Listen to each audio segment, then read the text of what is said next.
This is Gene Frenette, sports columnist for the Florida Times-Union, along with Jaguars beat writer Vito Stellino, also for Jacksonville.com. We're 5 days away from the Jaguars' first preseason game at the Miami Dolphins Landshark Stadium on Monday night. And we're also 1 day away from the last day for fans to attend training camp. And Vito, when you look at where the Jaguars are at this point in time, obviously a rebuilding situation. Is the rebuilding, in your opinion, going along at a rate that Jack Del Rio and the rest of the organization would like? I hate to give a cop-out, but I'll tell you a lot more Monday night. Last year when they played Miami was coming off a 1-15 season. The Jaguars were being touted as a Super Bowl contender, and Miami just battered them in the trenches, and that started that was a sign of how both teams were going to go. Miami wound up 11-5. The Jaguars went 5-11. So they need a good showing, Monday night. The scrimmage was very hard to tell because they had a different format this year. Instead of just having the offense run straight against the defense, they did a lot of situational things, 2-minute drills, red zone, drills. So it was kind of a choppy thing, really hard to get a feel. And that's really the way training camp is going. The big thing at training camp was Del Rio made it a little bit tougher this year. 2 padded practices on Tuesday, very unusual, in this heat. So he tried to toughen up conditioning, but until they play somebody else, it's going to be hard to tell exactly where they are. And the fact that they had trouble with Miami last year, and that game set the tone for the whole season, that's the game to watch. Well, normally we tend to poo-poo preseason because we see results, and the outcome doesn't really so much matter as the tempo that gets established. But this particular preseason, I think, is probably a little bit more critical for the Jaguars because now they're trying to reestablish something that they lost last year. And towards that end, I got to believe that this game Monday night, Del Rio is going to want to have his players a little bit more amped up and have this game be a little bit more emotional for them than a normal preseason game. They will not game plan, but the key is, the old fundamentals, blocking and tackling. He's going to be looking for a better show in the trenches, which they did not get a year ago against Miami. He's looking for them to put some heat on the quarterback. They're using a lot of different fronts this year. Now, how many of them they'll show in this game, well, that remains to be seen. They'd like Derek Harvey to show something in this game. They'd like John Henderson to show something. They'd like David Garrard to have a sharp night, the receivers to make some plays. So the final score isn't so much. It's, what we see in various segments of the game, and if people step up, this team needs more playmakers, and they'd like to see some playmaking on Monday night.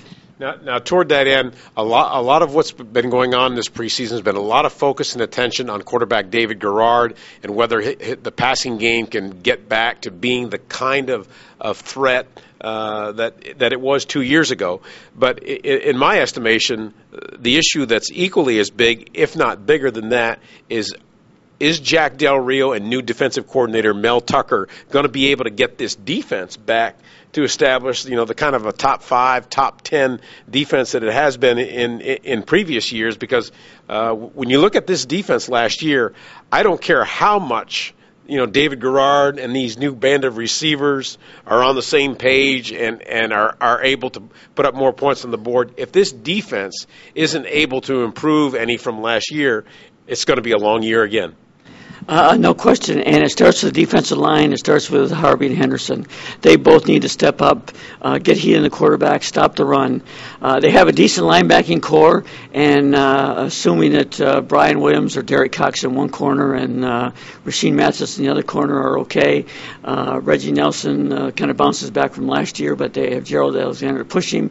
They have 2 veteran safeties, a strong safety, Sean Kasai and Marlon McCree. So I think the back 7 they can live with, but they need the front 4 to really step up. If they don't get a good showing from the front 4 this year, it's going to be a long season. Speaking of the trenches, let's go to the other side of the ball. The Jaguars obviously had a bunch of injuries last year on the offensive line, and that was certainly a major contributing factor to their 5-11 record. But when you look at the offensive line this year, they drafted Eugene Monroe in the first round, Evan Britton in the second round to really fortify that offensive line and provide depth.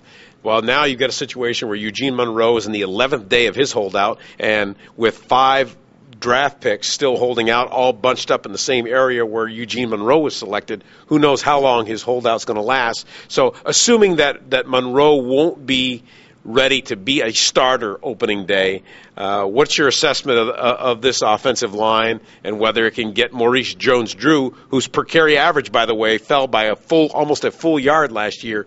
What's the odds of them being able to get that running game back established where it was 2 and 3 years ago? I think the key is Vince Manawai. He's only practicing once a day in camp. If he can become the player he was before he suffered the torn ACL, I think they can get the running game back. Monroe now, it doesn't matter now when he shows up. He's so late now. They've only got 4 two-a-days left.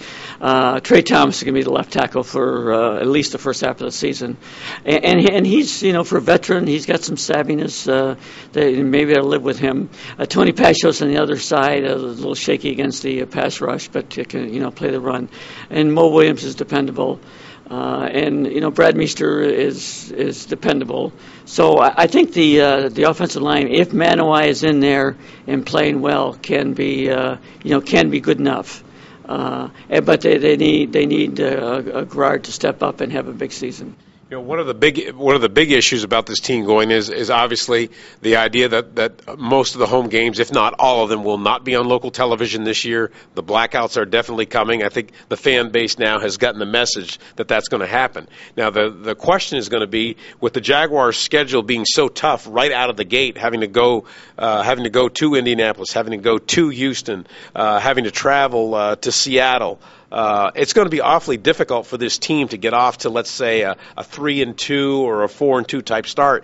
This team could very well be vastly improved, yet still be only 2-4 out of the gate before they get to the bye week. And the question is going to be: is this fan base going to be able to, if they see improvement but don't see it in the one-loss record, are they still going to be able to come out in the kind of numbers that it's going to make at least the financial ledger a little bit more palatable for Wayne Weaver? Let's be honest. In Jacksonville, people have other priorities with their money, even the people that have money. I don't know what the answer is, but they have decided they don't want to buy Jaguar tickets. And as Yogi Berra said, they don't want to come, you can't stop them. So that's going to be something the teams have to live with. This season is a wash already. I don't think even if they got off to a fast start, to make that much difference. They needed a good season this year and then hope that next season they improve. But I think it's very difficult to get the fans out this year. You're looking live from the Jaguars training camp. This is Gene Frenette, sports columnist from the Times-Union, along with Jaguars beat writer Vito Stellino.